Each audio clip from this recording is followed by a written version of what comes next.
And they're going to be monitoring the chat for questions, because we all want you to put questions in the chat as opposed to asking them. And we'll get started pretty soon. Everyone, we've got a fantastic lineup for you today. We have had one slight change to our lineup. Our state senators will not be able to join us tonight, but we still have Representative Wu, who will be joining us from Texas, who will talk about everything that is happening with redistricting in Texas and at the national level. And we're also going to be joined by Congresswoman Robin Kelly, who's going to tell us a bit about what's happening in DC and how this affects us at the congressional level. We also will hear from Representative Sean Casten, who will also tell us about what's happening at the national level and how this redistricting is affecting us at the national level and how it may shift the change in power in the upcoming elections. So I think we're at that critical mass now at this point. So I'm going to hand it over to Marcy, who's going to give you all a few updates and events that are coming up. Yes, thank you, Patrick. Just to let you all know, Indivisible, Illinois does phone banks. We do phone banks every Saturday and every Sunday at 4, and they're on Zoom, so anybody can join from anywhere.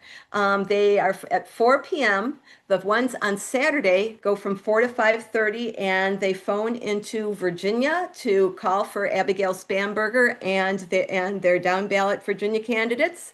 And then on Sundays, our phone banks go to the Illinois 12, 15, and 16, which are the Illinois GOP congressional districts, letting their constituents know that their members of Congress voted to cut Medicaid, and that's also from 4 to 5:30 on Sunday, and that's Central Time. Just to let you know, I know a lot of you are not from Central Time. I'm going to put links in the chat for the phone banks for this weekend and the phone banks next weekend, so you can sign up.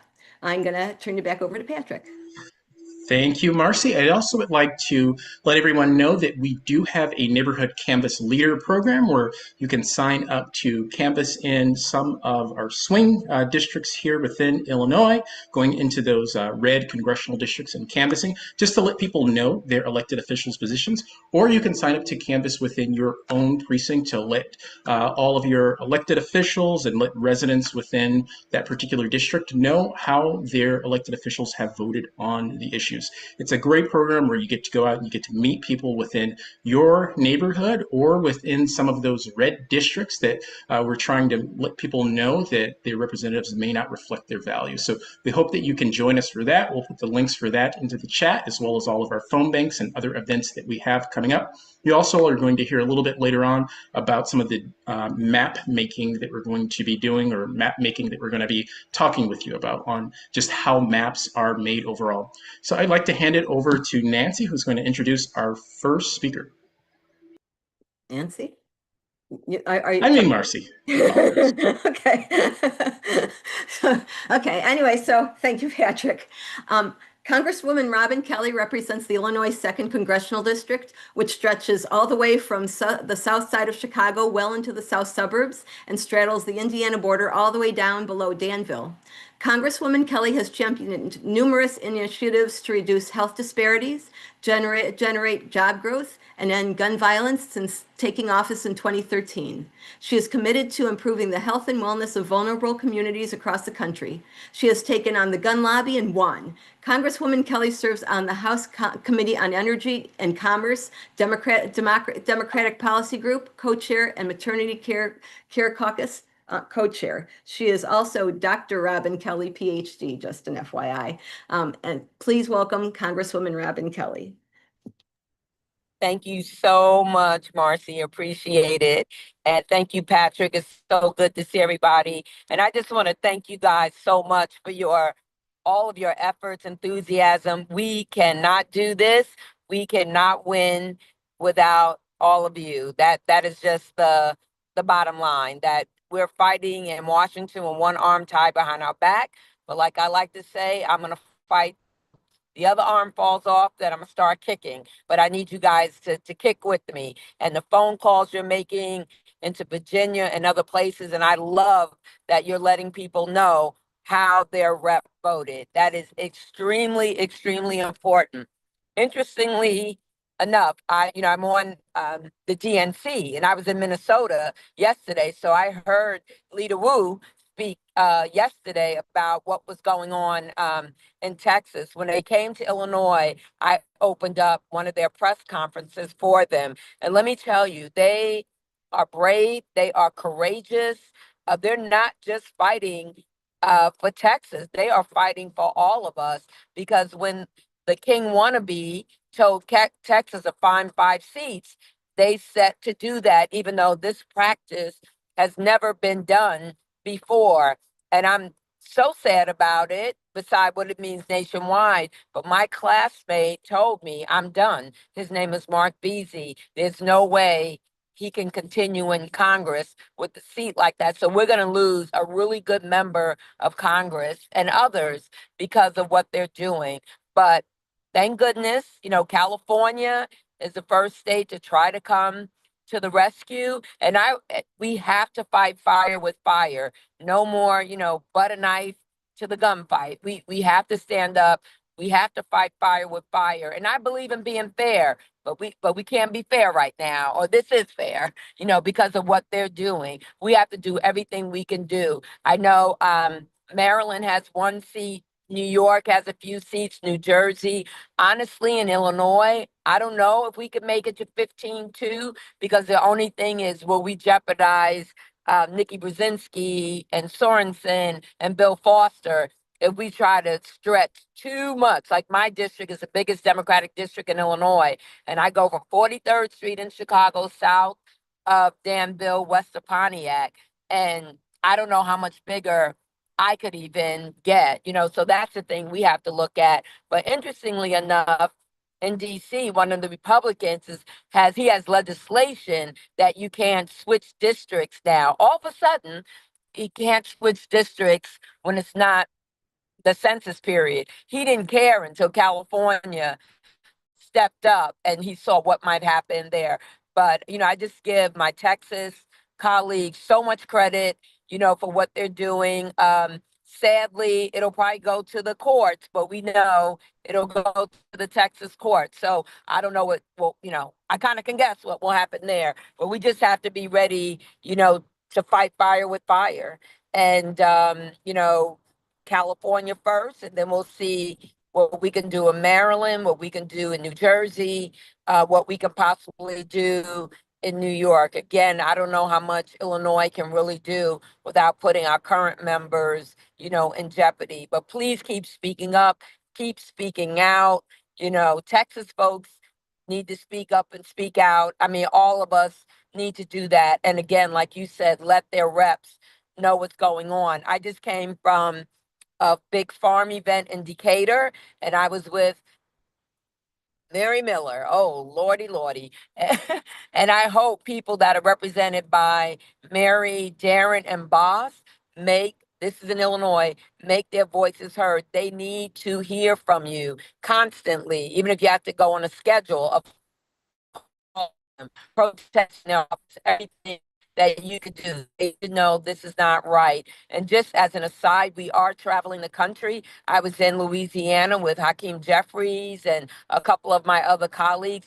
33 rural hospitals will probably close in Louisiana because of the big, ugly betrayal of a bill, and 9 in Illinois. And there's another state, there's 26 hospitals. We have to make our voices heard. We have to make our voices heard. We cannot let them get away with it. So I will leave the rest for the very brilliant Sean Caston.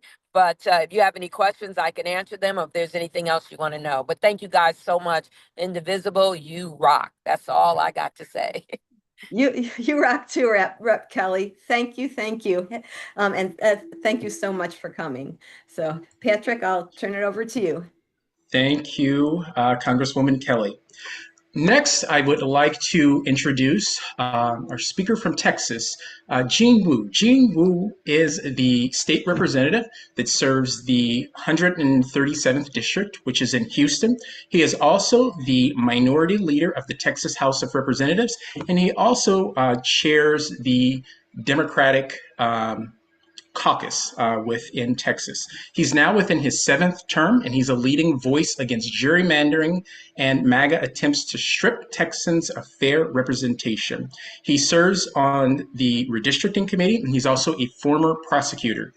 Gene has focused on legislative work of protecting children, reforming juvenile justice systems, and strengthening child protective services. He is an outspoken advocate for justice, democracy, and minority communities and beyond within Texas. Representative Wu also has traveled the country. As many of you know, that he was here in Illinois to stop some of the gerrymandering and redistricting that was happening in Texas. And he's been the spokesperson against this gerrymandering that MAGA wants to do all across the country. So I'd like to hand it over now to Representative Gene Wu. Thank you so much. I'm sorry. I originally thought I was here to talk about Taylor Swift getting engaged, so I apologize if this is a bit clunky. No, but thank you so much for having me. It's been I don't know if you guys knew, but it's been a hell of a couple of weeks for us. We actually just got off the House floor not too long ago, and let me just go backwards. We end up passing the redistricting bill that the Republicans wanted to pass this last Thursday. And the atmosphere on the floor was, you think they would be celebrating, but they're not. I think many of them are just doing this because they have a gun to their head and they don't have enough, as we say around here, cojones to stand up to it and take action for themselves and do what's right for their community. And so they know what they're doing is not right. They know that what they're doing may not be even good politically for them because they may be very well drawing themselves into maps that they're going to end up losing, and Democrats end up picking up more seats. That's entirely possible. It is entirely possible that Texas ends up triggering California's maps and then still have their own maps stopped by the courts. Because what they ended up passing is the most racially gerrymandered maps since the Civil Rights era, right? So the Voting Rights Act was basically passed to stop gerrymandering like this. And while they publicly they say, "Oh, this is about partisanship, this is that." I'm sorry, friends. There is no way you get to do partisanship that doesn't involve race. Everything that you want to do is tied into race. California can redo their maps without racially discriminating against their communities, but Texas cannot. Texas Republicans cannot draw their maps in a way that helps them win without racial gerrymandering. And this is the hurdle that they're going to come up against. And right now, we're trying to get this to court as fast as possible because we like our chances in court a lot now. Because since we started talking about this, let's see, Louisiana had their court smacked down by the Fifth Circuit, the most conservative court in the land, for doing just a fraction, what Texas has done, right? Utah yesterday got smacked down for doing the exact same thing. And so both states are going to be told you have to go back to the drawing board and redraw your maps until you're no longer discriminating against minority communities. At the same time, Texas is taking this and saying, bet let's see how far we can push it, and we're pretty confident the courts are going to say, no, you guys have already pushed it too far. And remember that these racist maps are stacked on top of and built on top of already existing racist maps, because the 2021 maps that these new maps are based on is already in litigation, is already in the courts. In fact, we're waiting for the court to rule on them. And Texas has a long history to overcome. Texas, since the enactment of the Voting Rights Act in 1975, Texas has been found in intentional violation every single time, without exception, right? And are they likely to be found in violation again? Yup, I think so. And this is one of those things where if they were going to go after 1 seat or 2 seats, there might have been ways to get it within the law, but going after 4 and 5 seats, good luck, friends. Good luck. Because as we've seen, even though these courts are wanting and willing to look the other way and expand, sort of like, I mean, not expand, like, but like crunch down the protections of the Voting Rights Act, Texas has found the way, and many other states have found the way to go too far, right? And this is what we always hoped, is that they would get too greedy with what they were trying to do and just go so far at the top that even courts that are trying to ignore them, trying to turn a blind eye to them, simply cannot, because it's too racist. So let me back up some. So that was the end of last week. Before that, I spent 72 hours on the floor of the House with Nicole Collier. And for those of you who don't know, she is one of the Texas House members that has sort of sparked a fire because she simply refused to go along with the program when we came back from Illinois. And what we were told to do is, when we came back, we didn't know this was going to happen. When we came back, that we were told that we would have to have a not only a permission slip that we would have to sign and swear to, but we would be assigned a permanent detail, a permanent minder, state troopers who would watch us 24 hours a day. I mean, there's members who had to drag their person along to the bathroom, to the grocery store, to everything. And most of us were just so tired. It's been 2 weeks since we've seen our families, since we gone to work, and since we've been home.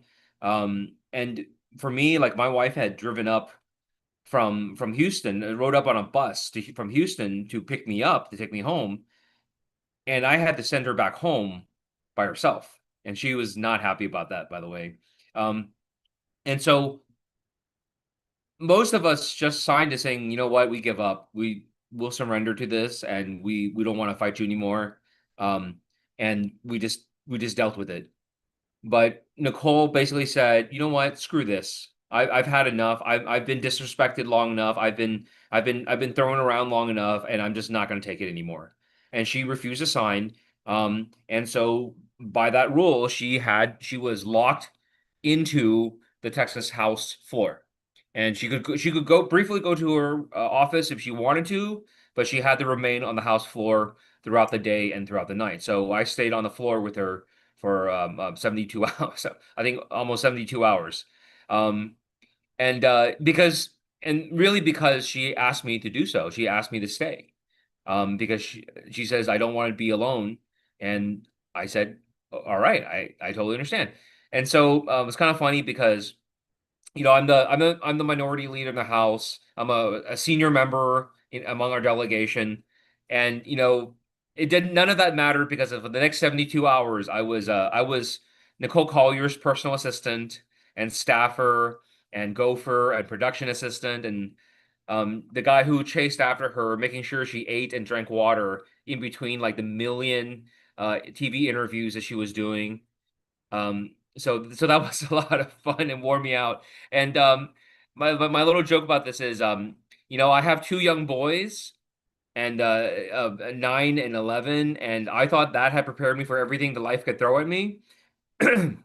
But apparently nothing prepares you for chasing a grown-ass woman around the Texas House floor, begging her to drink water and begging her to eat some food.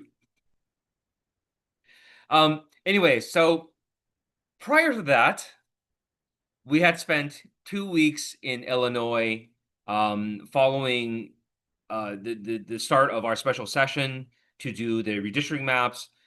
We basically knew that we had to go once they made it evident that they had no interest in having an actual public policy debate. For a week, for weeks, they said, number one, the flooding disaster in Central Texas was first priority. That's why we're having a special session. But as soon as we started the special, there were no flooding issues. There were no flooding bills. They didn't even file any bills. We did 9 hearings for redistricting, right? and none on flooding. And in fact, they didn't even file a bill to deal with the flooding issues until we broke quorum and were complaining about it in public news conferences, that they didn't even file a bill, and then they filed a bill, like a little bit late.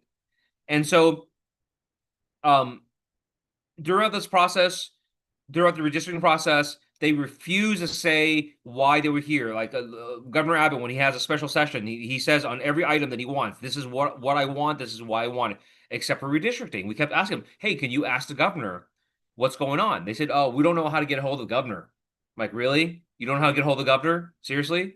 And the DOJ letter that came from the Trump White House, like, could you get us that attorney or get us somebody from that office to see what is your letter about? What is your basis for this letter? Why are you saying this? And they said, well, we sent them an email and it bounced back with saying we're on vacation and we didn't hear anything from them since then. Like, really? You couldn't have called them? You couldn't have done anything else? So we kind of knew the fix was in. And once they dropped the maps, so nobody throughout the first 3 hearings where thousands of Texans came out to testify, they didn't even have the maps. So the public was forced to testify on nothing. They were forced to testify on nothing. And even with that, they gave us less than 48 hours from the time they released the maps to the time we voted on it. And once that happened, like, we knew, like, no, the fix is in. This is bullshit. This fix is in. We're not gonna take this. And so we knew that we couldn't fight this forever, but we had to resist them somehow. And part of that resistance, we said, like, we might as well get something out of this. We might as well use this opportunity to try to save others. So we used the time. We told ourselves we would use this time in Illinois, when we were in the quorum break, to go talk to California, to go talk to New York, to talk to Illinois, go talk to Maryland, talk to everybody who would listen. And we thought for sure, nobody would really care. Redistricting, gerrymandering, these are all like really nerdy public policy issues. Nobody really cares about this stuff. But lo and behold, we were surprised when the public really showed up and they started really caring about this stuff. And that's y'all. You guys helped do that. We were the spark that changed the hearts and minds of this nation, but you guys fanned the flames, right? We just lit the match, but y'all like pushed it out there and made it an issue. Like, I would say it would probably be hard to find an adult American right now who didn't at least have a basic understanding of gerrymandering now, right? And the great thing was, this issue, you may not understand gerrymandering, you may not understand redistricting, but you understand cheating. You understand changing the rules in the middle of the game, right? You understand cheating when you're going to lose, right? And people got that, and people honed in on it. And people latched onto it, and I'm really grateful because, for whatever sacrifice we have to make, and we're right now, this last couple of days, we're dealing with the fines. They sent us our official fines yesterday. It's going to be $9,000 out of our own pockets. So it is what it is, right? We've made our peace about it, and we've said time and time again that whatever price we have to pay, it's nothing in compared to the price that the nation would pay, the price that Americans would pay if we didn't do something. So look, I'm going to keep this. I know I've probably gone on too long, but really, this was not us. This was all of us. This was everybody in the fight. We were there, but just like Nicole, like, I was there to amplify her, to make sure that she got the attention and that her message went out. And just like that, you guys were my assistants. You guys were my supporters.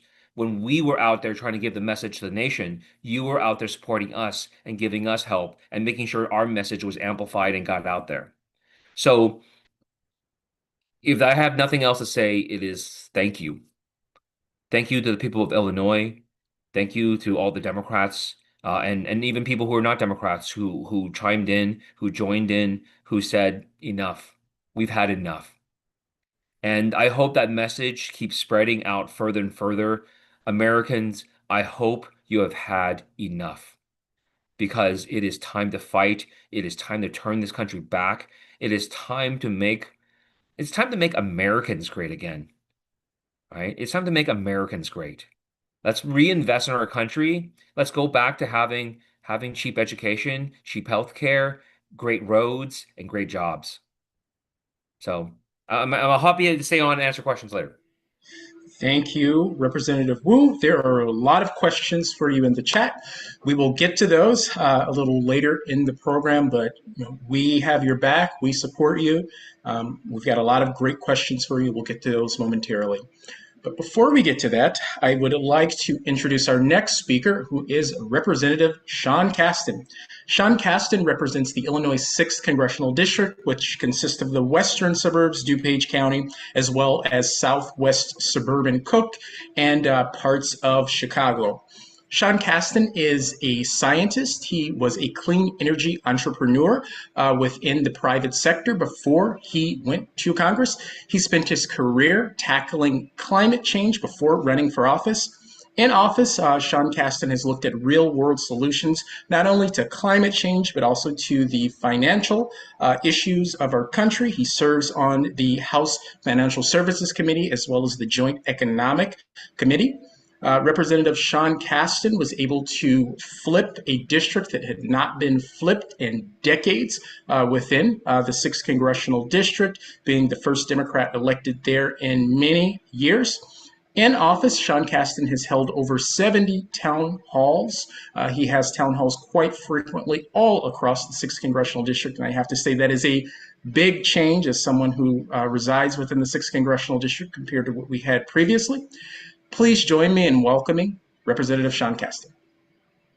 Thank you, Patrick. Thanks to everybody. I'm so glad to see all the turnout here tonight. And Gene, nice to see you again after spending a little bit of time with you in Aurora. I'm glad you're back with your family. There is a part of me that wishes you were all still in Aurora, but that's glad for everything you did. I wanted to say, Gene, is you all are very modest, and it is absolutely true that there's this huge swell and surge of support that's from millions of Americans who are standing up. But I got to give a shout out to what you guys did in Texas. The the American people are wondering what happened to America's swagger. Where are we the country that defends law and order, defends the Constitution, stands up for the rule of law, fights back when people attack it. And people need to see that hope. They need to see people who are standing up to push back on that. And respect to you all swagger. So thank you, and may you all get your swagger on over the next few months. So I want to just give a couple, just general headlines, based on my own experience as a participant in this democracy of ours and seeing what's happened over the last several years. First headline, gerrymandering is bad. Unilateral disarmament is worse. Anybody telling you that we should disarm unilaterally, tell them to shut the F up until we have gotten rid of gerrymandering everywhere. That is not an honest broker talking. Every state has somewhat different rules on how you are allowed to draw your maps. Every state has to comply with the Voting Rights Act. Of course, with the Supreme Court, it's somewhat unclear exactly what the Voting Rights Act means, given the way that they've gutted some of the sections through their various rulings. But nonetheless, the states have different rules. There are a handful of states, Illinois is one, Texas is one, where you are allowed to gerrymander the map for purely partisan reasons. You still have to satisfy the Voting Rights Act, but there's no prohibitions on gerrymandering for partisan reasons. And we've been very good at that in Illinois, not gonna lie, right? Texas has also been very good at that, but you can be attacked if you go back and violate the Voting Rights Act. I don't want to be in any way at odds with what Gene said about whether Texas will go too far and get challenged on the Voting Rights Act. But I do just want to strike a note of caution because this Supreme Court, when they have decided against Voting Rights Act cases, has generally adopted a pace that was so slow as to not allow the maps to be changed until the subsequent election. Recall that when Shelby versus Holder, which overturned a really big part of the Voting Rights Act and got rid of preclearance, John Roberts, Chief Justice John Roberts, said that we are now living in a post-racial society. That exact same court then ruled that Alabama had violated the Voting Rights Act by disenfranchising minority districts, but they didn't change that map until the next election. So now we have Shamari Figures, who's a new member of Congress who represents a majority black district. That district was only designed after we had gone through a whole term. Louisiana went through the same hassle, where Garrett Graves is now not a member of Congress anymore, and Cleo Fields is. Again, created a majority African American district because the Supreme Court that said we live in a post-racial society and therefore we don't have to have preclearance for the states that have historically consistently engaged in racial gerrymandering. Um, I'm still waiting for John Roberts to raise his hand and say, man, was I wrong in Shelby? It turns out we are not in a post-racial society, but I don't think that's going to be how he plays his cards out. But nonetheless, those changes went through afterwards. So I think you have to assume that what Trump is doing, what the Texas governor is doing, is working on the assumption that they will get away with it for 2 years. And what they are petrified about is that we would actually have adults in charge of the House who will make sure that we do our oversight, that we control the gavels, because the last time that happened, the fucker got impeached twice, right? Pardon my French. Um, so um, the that means that fixing this gerrymandering problem is going to be a state by state issue. When the Democrats were in the majority in the 116th Congress and the 117th Congress, in both of those, our H.R. 1 bill um, included overhauls of campaign finance reform, substantial changes to a whole host of our electoral issues, things that have historically frustrated free and fair elections. The way that we addressed the gerrymandering piece was to provide significant financial incentives to states that went to nonpartisan mapping, but it was a carrot rather than a stick approach. One could, I suppose, in theory, contemplate a law that would federalize elections, but all you have to do is think about a White House governed by Trump to I think be a little leery of that process. So as messy as the state by state process is, I think it's better than the alternative. But you really need pressure at each state level in order to change that. Um, the historically, I, I want you to assume that you are all dark, evil people who have values that are at odds with the majority of the American people. You know that your ideas cannot prevail in a free and fair election, but you don't respect our democracy enough to fight for it. What would you do? And if you think through that process, you would never tamper with elections on the back end. It's not very cost effective. You and your neighbor might have different ballots because you're in different boundaries of a precinct. You got a different judicial race on your ballot. You got a different school board race on your ballot. Your precinct uses punch card ballots. The one next to it is electronic. The one next to it is pill in the blank ink. It's really hard to tamper with elections on the back end. The cost-effective way to tamper with elections is to tamper with them on the front end. And we've done that for most of our history. We do it by suppressing votes of certain demographic groups, reducing the number of polling stations in certain areas. We do it by spreading disinformation before election campaigns. We did it during Reconstruction by killing black people and leaving their bodies outside polling places. We do it with campaign finance violations. And yes, we do it with gerrymandering to suppress certain votes. That is the cost-effective way to frustrate the will of the voters. Um, because you can't then argue on the back end that the election was fraudulent, right? It's like, well, people voted, we counted the votes, it was a fair tally, but you got all these layers of malfeasance that have gone on.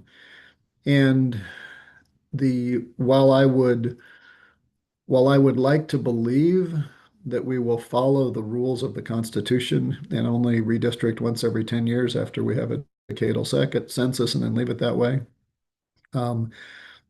I want to make sure we're very clear-eyed about this. The last year that every American voted on the same maps that they had voted on 2 years before was 2014. 2026 is not going to be the year that breaks that trend, right? So So this idea that some state in the country is going to have different maps every 2 years is, for better or worse, that is the new normal.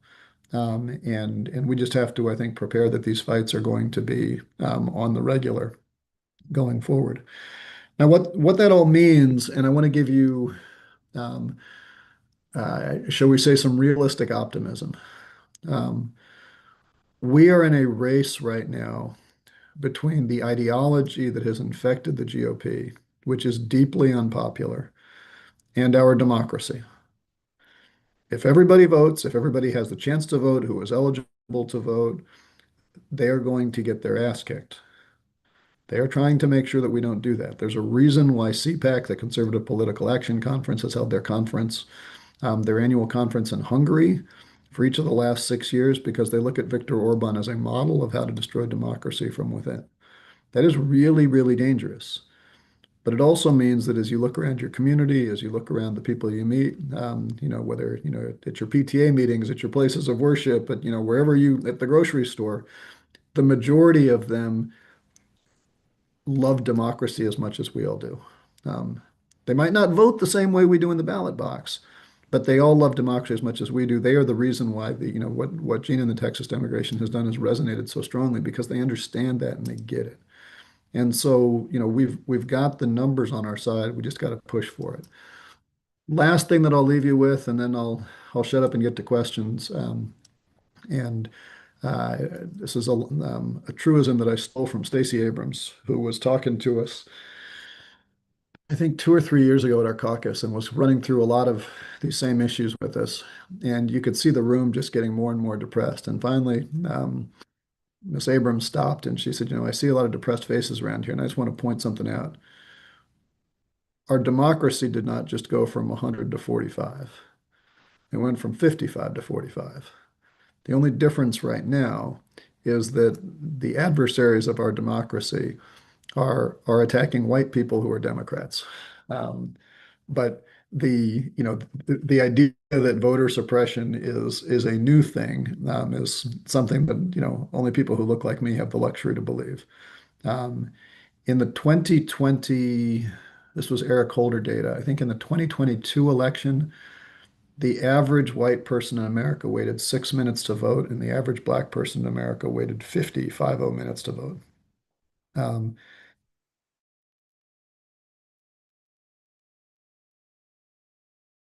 That is surgical, and it was intentional. And I say that not to be scary, but again, to be sort of realistically optimistic. Our democracy has survived for these almost 250 years, not because its survival was a preordained conclusion, but because people who were illegally left out of our democracy fought like hell to keep it. They didn't give up on it. And our collective challenge right now is to make sure we learn from those heroes of the civil rights era, from those heroes of the Texas delegation, and stand up and fight back, because we got the numbers, and that's why they're so bloody scared of us. Thank you. Thank you, Congressman Caston. We appreciate it. And also thank you to Congresswoman Romney Kelly. I know that she did have to leave. And Congressman, I know you'll have to leave soon as well. So we're going to get to the questions very quickly. But before we do that, I do want to go to Eric. Eric DeBellis is an attorney for a non-for-profit public interest group. He also is a map maker. So what Eric is going to do with us is he's going to have an in-depth session where we're going to talk about how maps are drawn up. That's going to be coming up, so stay tuned for some of the details on that. Eric, would you like to tell everyone about that in-depth session that you're going to be hosting?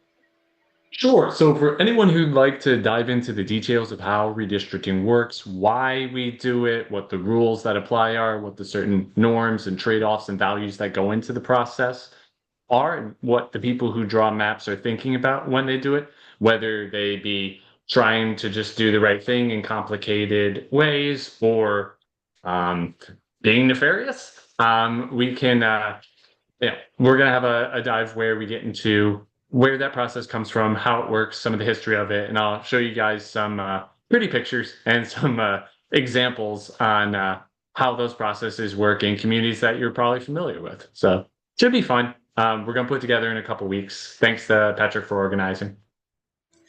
Thank you, Eric.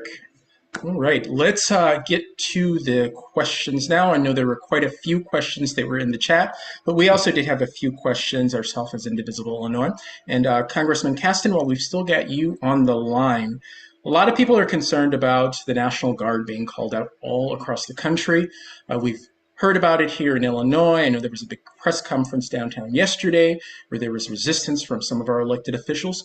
Congressman Caston, what are you hearing in D.C. just about the National Guard being called out and National Guardsmen being called out from some of the red states into some of the blue states?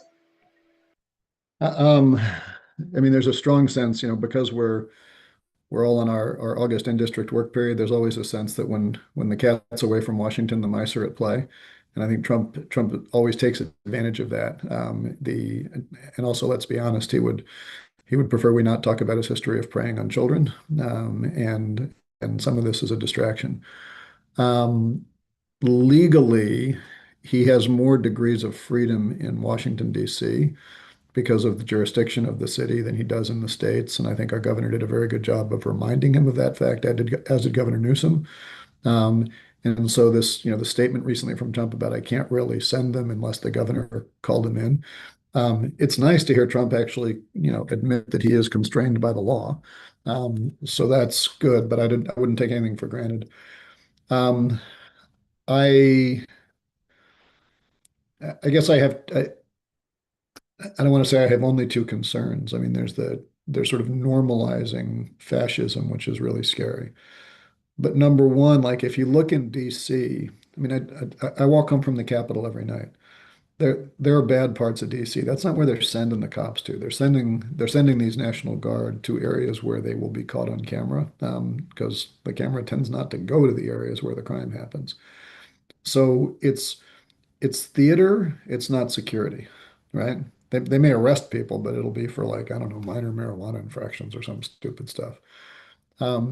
The second thing that really scares me, and this is a point that Mark Milley was raising in the last election, General Milley.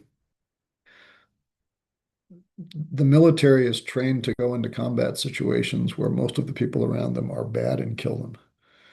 The police are trained to go into situations where most of the people around them are good and secure the peace. It is really, really dangerous putting people with military training into law enforcement situations, because there's a really high likelihood that something really bad is going to happen as a result of that, which is why the governor and others don't want him to be there. And finally, just to state the obvious, I know a handful of convicted felons in Washington. I'd like to see law enforcement focused on them rather than people who were just, alleged to have committed mortgage fraud. Thank you, Congressman. And this question is for both Representative Wu and Congressman Caston. Could you both speak a bit about what districts may be at risk within Texas?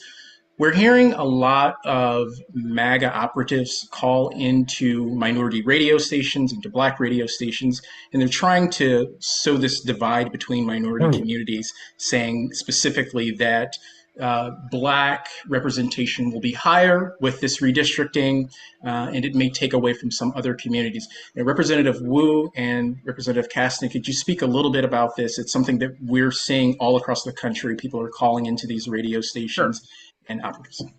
Yeah, it is the height of misinformation, disingenuousness, and everything Trumpian. It's taking the truth and just twisting it upside down and then saying, here it is. What they're doing in Texas, CD 9 and CD 18, two districts who have for decades elected strong Black leaders.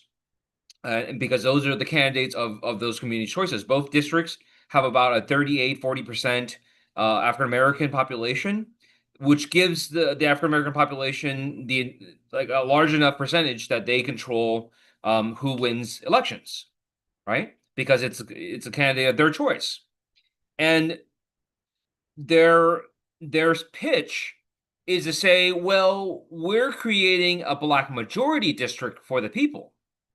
so that they can be sure to elect the candidate of their choice.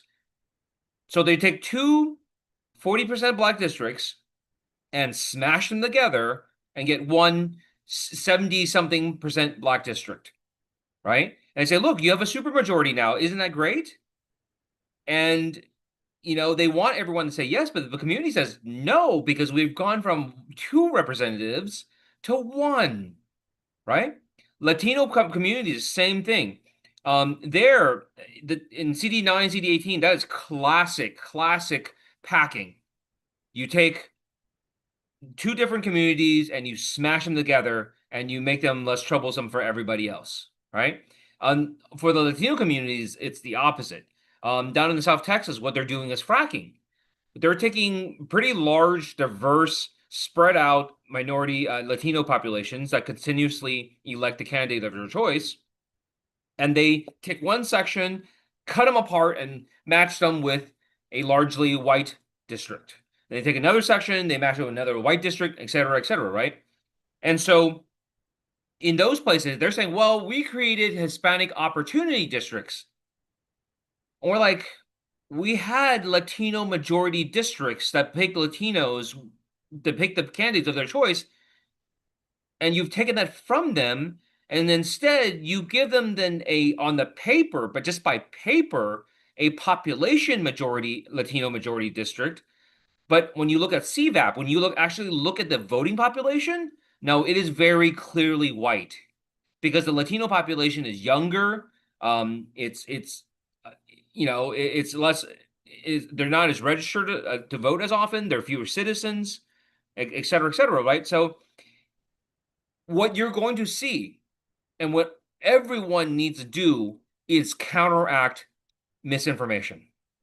This is the only way that they're going to get this through people, is by lying, just straight up through their teeth lying, right? And they continue to say, well, we just want people to have the candidate of their choice.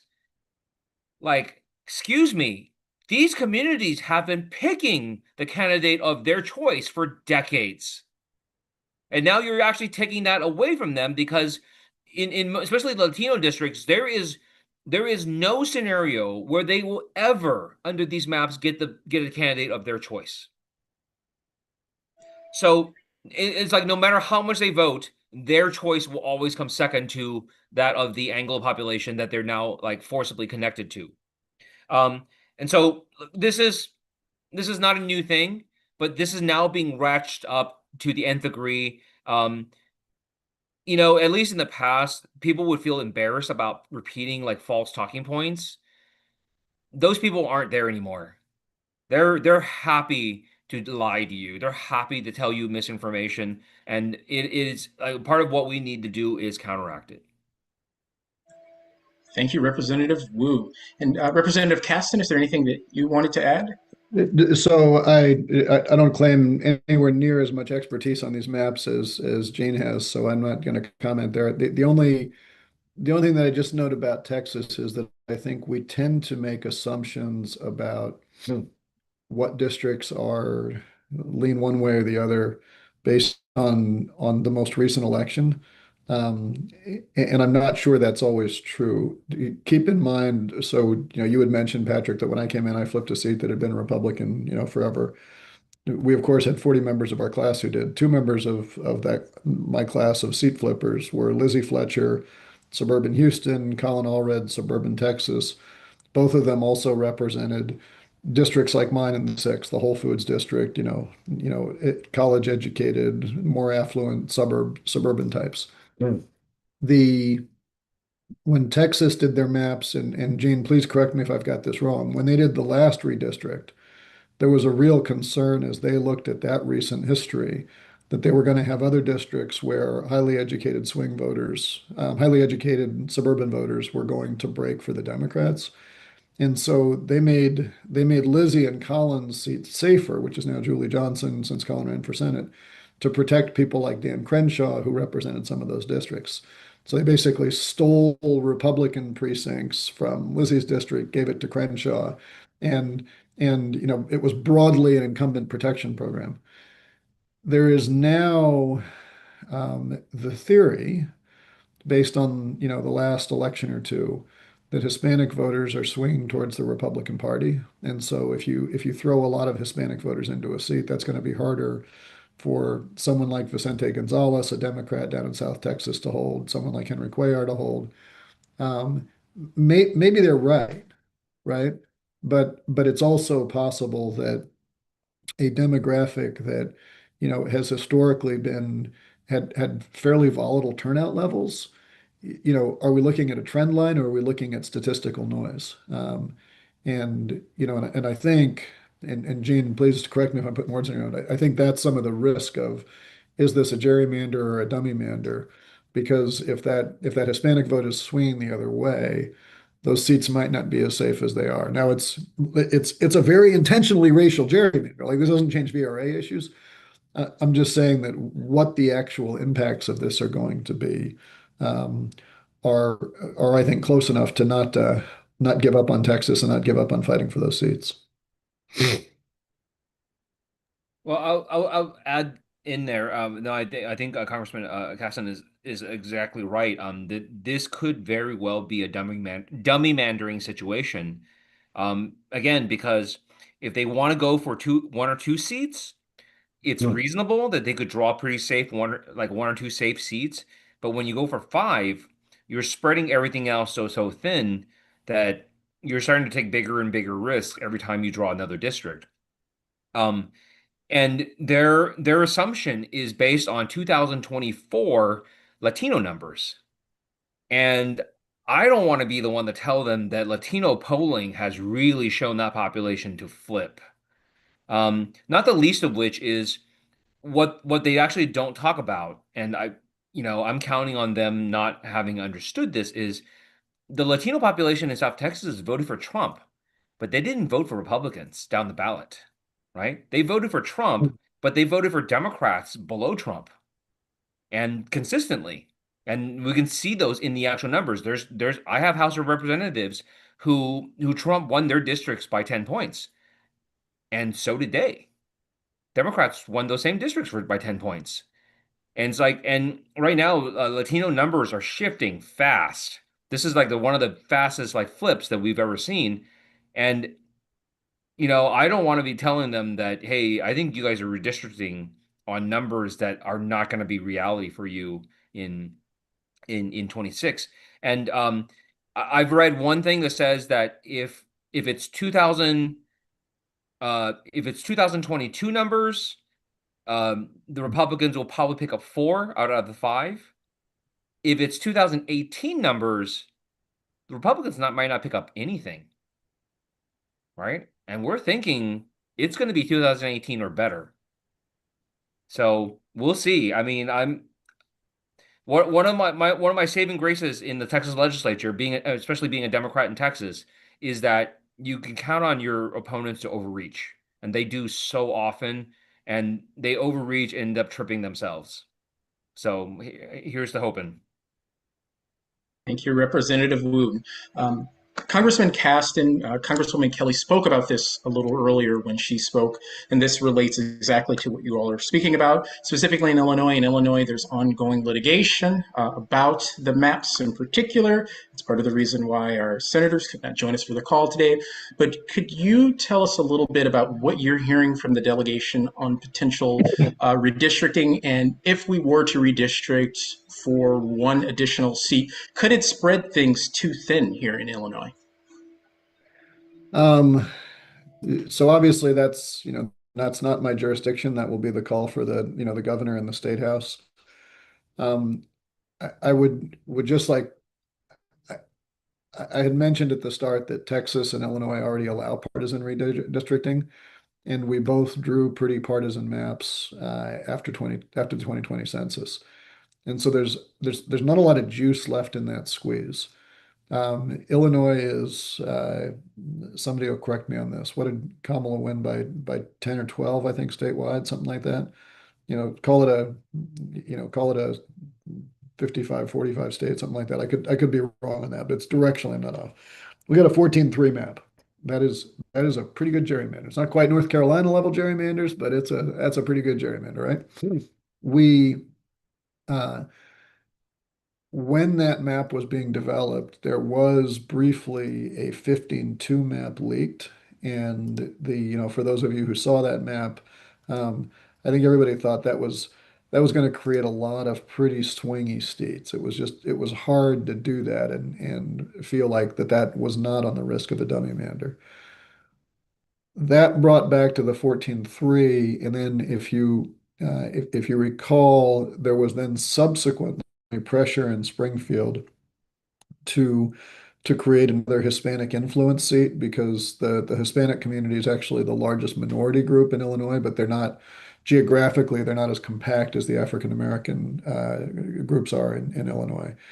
And so there was a push among the Hispanic caucus in Springfield to say, can we create another Hispanic influence seat? And so that we had a 14-3, it went to 15-2, and then there was an effort to create another seat, and that became the new Illinois third, where Congresswoman Ramirez represents. I'm not sure that even if you had confidence in that old 15-2 map, that would destroy the other Hispanic influence seat just because of the way that map runs down.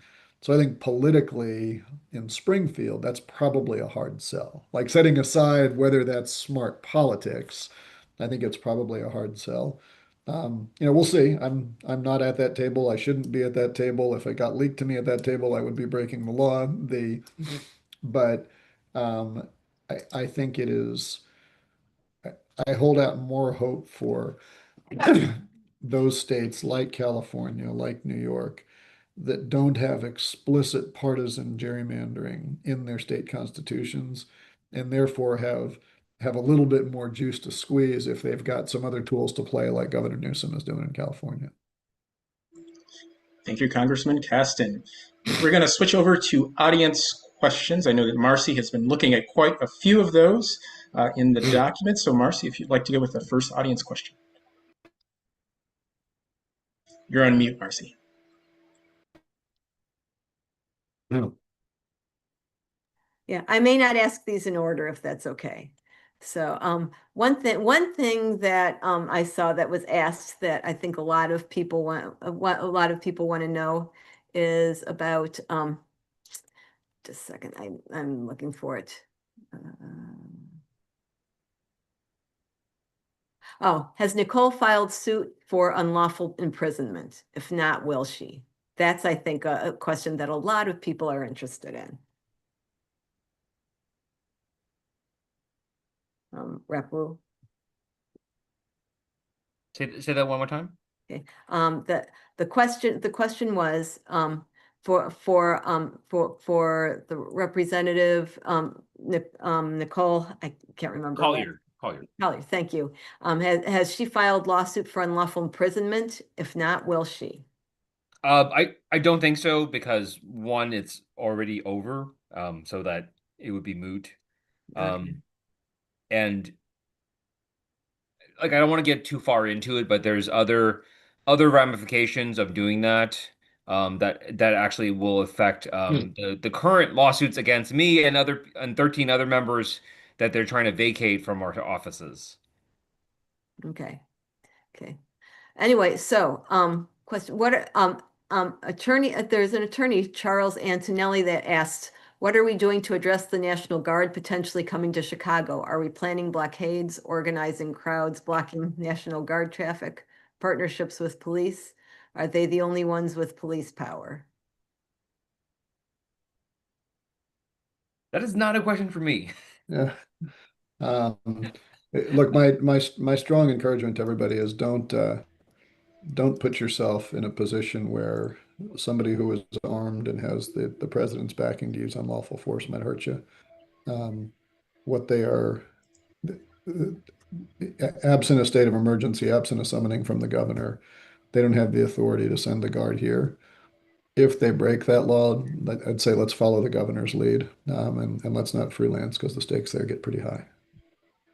Okay. And Nicole Ong asks, any advice for other red states when the governor starts redistricting? Like how to deal with financial costs of fines, staying out of state. They even outlaw the GoFundMe.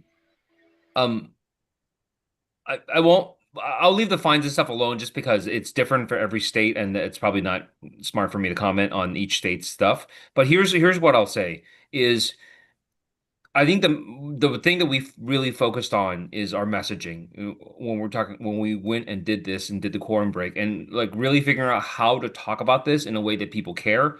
And one of the main points that I got from this is that when we talk about redistricting, we have to be able to connect it with something tangible in people's lives, right? And the easiest way is to talk about Trump's um, big mess, ugly bill, right? And saying like, look, Republicans with a two-seat advantage were able to destroy your lives.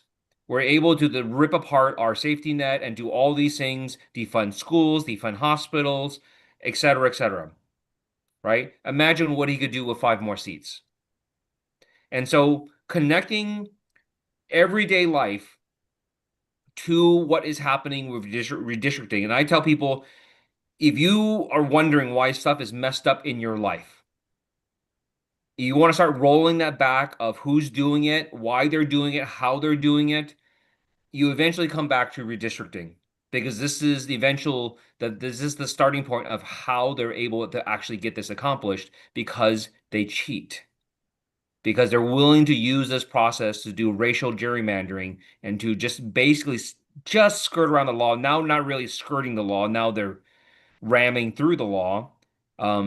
So that kind of discussion gets people engaged, it gets them interested, and gets people like, hey, I can understand that. I can understand cheating. I can understand losing stuff in Congress, losing stuff in the budget bill, right? So There is a question related to other red states, and this is for either you, Representative Wu, or you, Congressman Caston. Have you heard about other red states that are following suit with Texas that are looking at changing their maps? yeah, Missouri just announced that they're going to start looking at it. There's no guarantees that they're going to do exactly what Texas did. Part of one of our sort of unspoken objectives in our quorum break was basically to um, make this such a hassle, make it so onerous, and make political leaders who are in this fight take so much damage that other states don't want to do it. Right. And I think we've gotten some of that. Like, if we were watching, Governor Abbott's polling numbers have flipped. He's upside down now. Governor Abbott is now more negative than he is positive in his polling numbers. That's hard to do in Texas. So, and we're saying like, hey, any other red state governors want some of this? Come get some. So there's Missouri and Indiana have certainly been discussed. My understanding from a briefing we got from Eric Holder, and I'll leave it to people smarter than me in election law, is that there's some state constitutional barriers to doing what they want in Missouri and Indiana that didn't apply in Texas. So it may be now there's some barriers in California as well, and what Newsom is doing is trying to box around that, but it's a little bit less of a straight shot. The the one that I'm personally most nervous about is Florida. When Florida is sitting there quiet, it doesn't mean that they're not doing things. It may mean that they're trying to run out the clock and throw a bank shot at the 11th hour when it's too late for anyone to change things. And so I would just keep an eye on what Florida is doing because DeSantis is pretty shameless. Um, and in every case, like I mean, the Florida case is very directly the only way, or I'm sorry, Missouri, the only way they can really do that is to target Emmanuel Cleaver, who's number one, just a beautiful human being, but that would be a pretty clear VRA problem. The Indiana, I think my guess is they probably got to go after Frank Mervan, which is a different issue.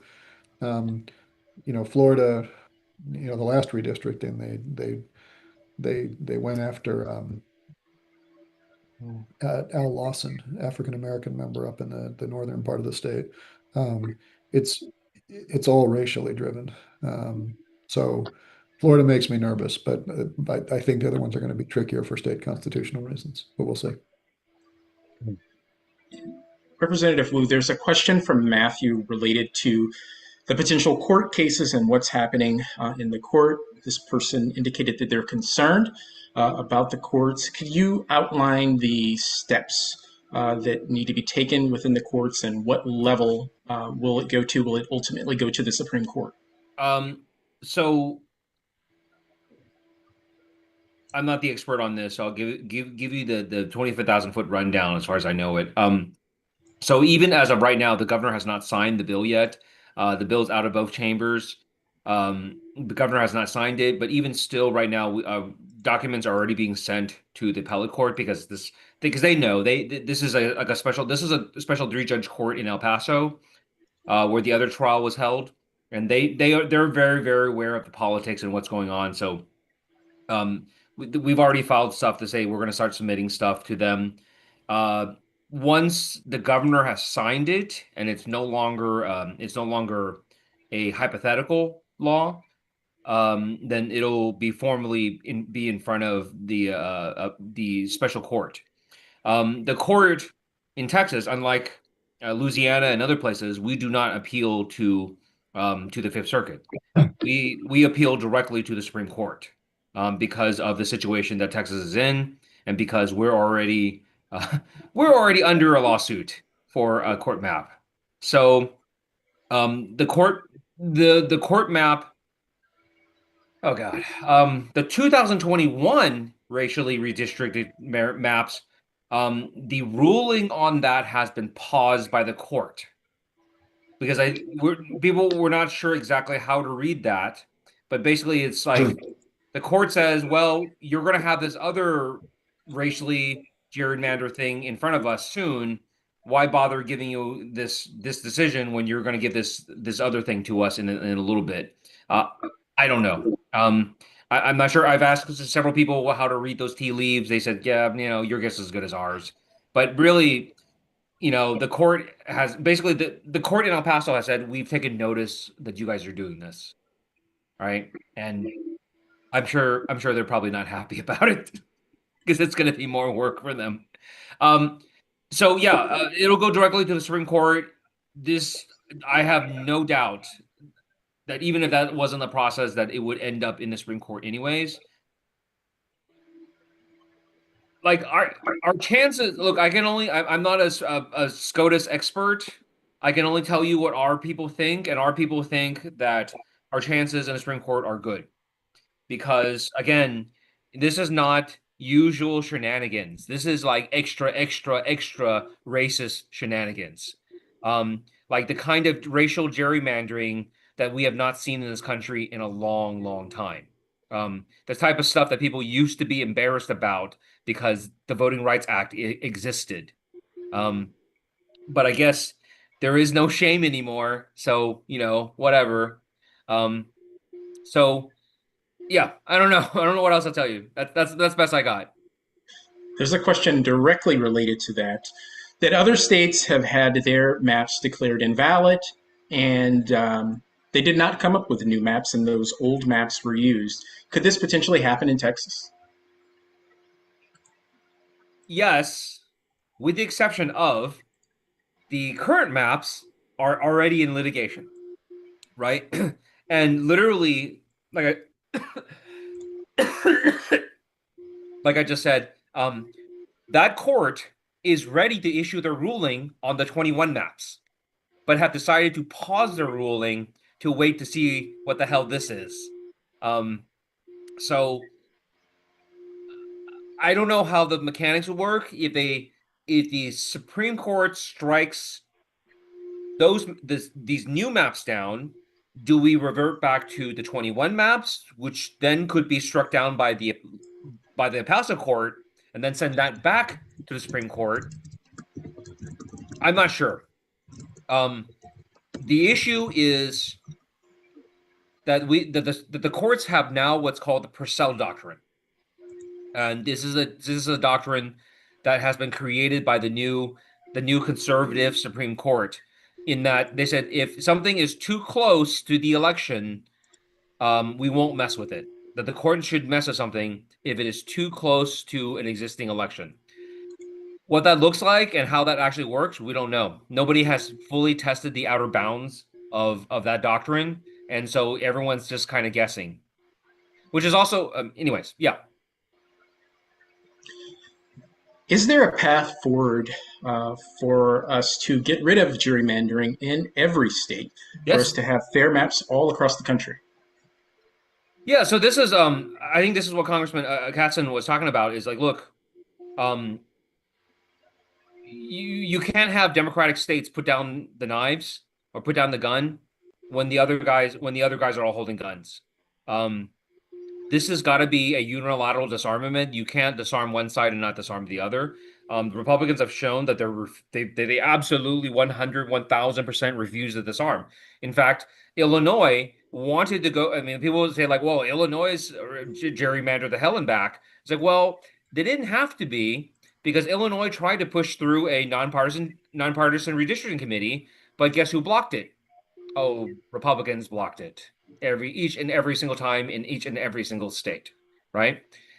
What ultimately needs to happen is federal law, is probably maybe even a constitutional amendment that says every district in the United States, no matter if it's a city council race or if it is a U.S. congressional seat, will be done by nonpartisan redistricting. Everybody and everything. That's the only way to unilaterally disarm. You force everybody to do it all at once. You cannot let states choose this on their own. And I hope we do that. I need to go plug my laptop in. Hold on, I'll be right here. Okay. Representative Caston, could you speak just a bit about just I know you spoke a little earlier about the National Guard. Are there other things, let's say if President Trump were to send troops into Illinois, are there things that we could do as a state? Could the governor use our National Guard to protect us? This is one of the questions. What are some of the things that we could do from a federal perspective and at the state to protect our state? Did we lose Representative Gaston? Patrick, I think he had to go. He did have to go. Okay. And I think he's here, but he's like off, like kind Yeah, I of. think he had to hop off for a minute, maybe. Or Yeah. Understood. And we appreciate his time. I know that he was here a little longer than he had anticipated. So we definitely are happy about the congressman's time. In the meantime, while we wait on Representative Wu, let's skip a few. He's back. Fantastic. Well, I mean, like I heard, I'm not sure I can answer this question, but like y'all's governor has said that he'll throw out everything that the state's got to defend against it. I mean, that's the right attitude, right?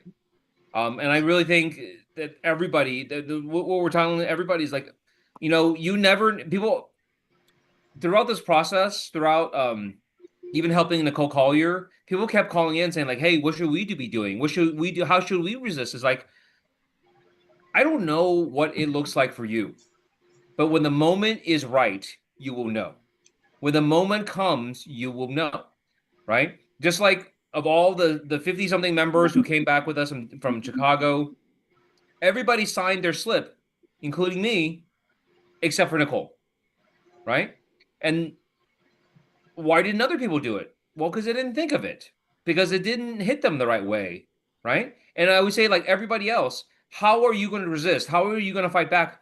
I can't tell you, because if I tell you, that's me fighting back. That's me resisting, not you. So everybody, don't overthink it. When the moment comes, you will know. And resist however you can resist. Fight however you can fight. It may be small. It may be big. It may be publicized. It may not be. But just everyone find your own voice. Find your way of resisting. Okay. Even if it's putting Donald Trump stickers on everything. Like, I did that. And dovetailing with that, Rep. Wu, what do you think? Do you think there would be maybe moderate Republicans that would possibly find their voice? That they would be disgusted enough to either not vote for a Republican or possibly vote for the Democrat? I won't speak for voters. I'll speak about my experiences in Texas, and I don't know if Texas Republicans are different from Republicans in other places, but my lesson from this last session and from the special is there are no good Republicans left. And I'm sorry to say that because I've had a lot of friends on the Republican side who are genuinely good people. But the people with principles and spines are gone. If they had principles and they had the willingness to stand up for their principles, they're gone. They've either been drummed out, primaried out, kicked out, or just left on their own. And everybody else that's left either has no principles or has no spine. And if you have principles but no spine to stand up, what's the difference? It makes no difference in my life. So this idea that we hope that one or two Republicans will join us to block stuff, I hate to say it, but it ain't gonna happen. There are no good Republicans left. They've all folded. Everyone that is still there has folded. Yeah. Another question was, how can we be sure there will be a fair midterm and that will, and actually that, and part of it was they're asking that the midterm would even take place. They're worried about that. Yeah. One of the big fears about this, about Trump militarizing our cities, is this, that he's trying to provoke a reaction where he's going to call in martial law. We've talked about this from the very beginning, that he was going to do something that's going to provoke him calling martial law. And they'll just say, well, you know what? We're under martial law. Let's just go ahead and put off the 26th election for a while. Right. And then putting it off for a couple of months becomes a couple of years and then becomes a couple of decades. And then, right. Um, and so, look, I I don't have a contingency plan for that. My contingency plan for that is moving the hell out of this country, right? Um, I don't know about y'all, but I have people calling for me to be denaturalized. I have people calling me to be dragged in the street and shot. So, if things get that bad, I got to keep my family safe first. Um, but look, all jokes aside, um, it's upon us. It's not what am I going to do, is what are we going to do, right? That means that we need to have election judges volunteer. We need to have election workers volunteer. We need to have people who are poll workers volunteer. We need to have people canvassing so that we know that, hey, we had a record turnout. We know because we counted. We know how many doors we knocked on. We know how many people were registered, how many people came out, right? Don't screw with us. And we need our people at every step of the way, from knocking on doors to the voting booth all the way into central county. We need people everywhere, monitoring everything. Don't let anything escape your eyes, right? It's upon all of us. This is our democracy. It's our responsibility to protect it. And that dovetails with what our founders and national leads say, Yep. Leda and Ezra. They say that yes, they can knock down one person, but they can't knock Yep. down everybody. If you're only one person, yes, you're gone. But if you're a whole bunch of people, they can't knock us all down. That's right.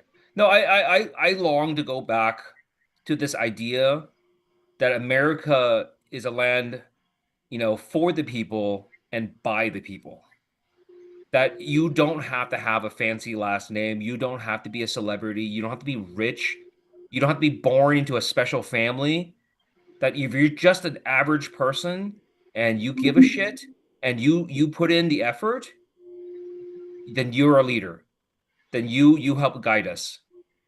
Right? And that's I long for the day when average people take this country back away from the political class, away from the billionaire class, away from the talking head class and whatever hell else is out there. Like I want like America back in the hands of people who live normal lives. think there's one final question, Representative Wu. How can we support you and the other members in Texas? Is there a way that we can donate to you? Is there a way that we can support you with voter contact? How can we support you? What do you need? I will never turn down offers of financial support. If you want to go to rigged redistricting, RIGGED, riggedredistricting.com. That's our caucus website. That's helps defray our cost of our quorum break. But I would suggest that you guys should be donating to Illinois candidates and Illinois groups who are working to get out the vote, to register people. This is on all of us. The way you can help me is by helping other Americans. Like for show. Like I'm not joking about that. I'm not just being I'm saying just like I stopped and helped Nicole Collier do her stuff. I dropped everything that was about me and focused on her. And I helped her because that was the right time and the right moment.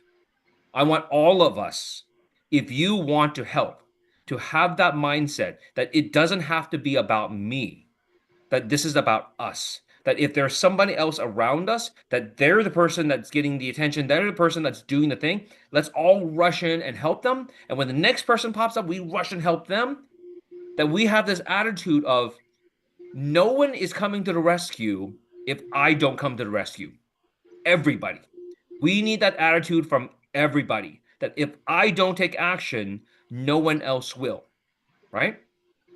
If we all have that attitude going forward, that this is our country, it is my country, I will take it back personally if I have to. Yes. That's how we win.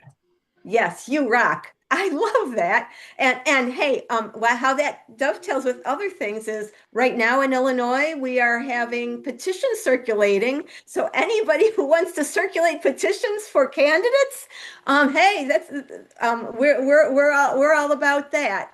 Actually, in Champaign, if you want to, you can just ask me. That's just an FYI. But yes, thank you, Rep. Wu. That is awesome. Patrick, do you have anything else? Because I think we want to do announcements one more time. Anything else from you?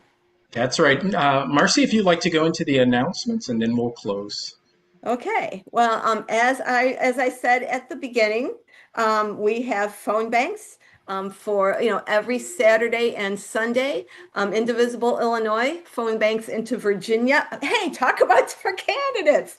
every Saturday, Indivisible, Illinois has a phone bank into Virginia for Abigail Spamberger and the down ballot Virginia candidates. It's on Zoom and it starts at 4 and goes till 5:30. That's Central Time. And then on Sundays, we also phone bank into the Illinois 12, 15, and 16 districts for just the opposite reason. Those are our GOP districts. That's Mike Bost, that's Mary Miller, and that's Darren LaHood. And we let their constituents know that they voted to cut Medicaid and what that means to them and what that means to their district. And it's nothing good. So anyway, I put in links to sign up for the phone banks this weekend and next weekend. And several of you, I know a whole bunch of you on this call have been on our phone banks, and some of you are even our co-leads for our phone banks. So anyway, Patrick, you next.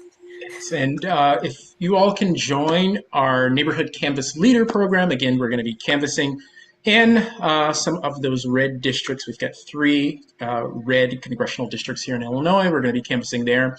Also, you can sign up to canvass in your own community, letting residents know about their elected officials' positions on the issue. So you'll see some links for that. You can sign up for our Neighborhood Canvas Leader program. You'll get an email and a text after this call that has all of the links. Also, you can join our in-depth mapping and redistricting session that Eric will be hosting soon. So be on the lookout for that. That's going to be over the next 2 weeks, and you can RSVP for that and learn just what goes into map making and how these maps are made. We want to thank all of our speakers. Thank you, Representative Wu, for all that you are doing to protect democracy within Texas. and all across the country. We know that a lot is riding on that, so thank you for all that you are doing there. We know that it is a great personal sacrifice. We also want to thank Representative Robin Kelly for joining us, as well as Representative Sean Caston. And thank you, Eric, as well, for speaking about the mapping session. We know that there is a lot of work for us to do over the next few weeks. There are a lot of things that are uncertain. We've got different things that the president is saying every day to distract us. With the National Guard coming into Illinois, we know what's happening in DC, and we know that the midterms are right around the corner. So there's much work for us to do. You'll be getting emails from us just on how you can engage with us and all of the things that we're doing to resist what's happening now. I do want to thank all of our co-hosts as well. So I want to thank Capital City Indivisible, Champaign County Indivisible, Eastern Illinois Indivisible, Indivisible DuPage, Indivisible Evanston, Indivisible Monroe County, Indivisible Naperville, Indivisible West Suburban Chicago, Northeast Lake County Indivisible, NWS OFA Indivisible, and Voices of Reason. Thank you for being co-hosts for this event. I apologize if I have missed anyone.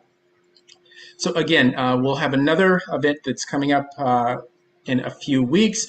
Also, there are going to be many Labor Day events that are coming up, so be on the lookout for those Labor Day events where you can go out and protest in the streets for these upcoming events. And we thank you all for joining us. We will be in touch. Be on the lookout for the email that has all of the links. And please do donate to Redistricting.com. That's how you can support the Texas legislators. Thank you all for joining us. Have a good evening.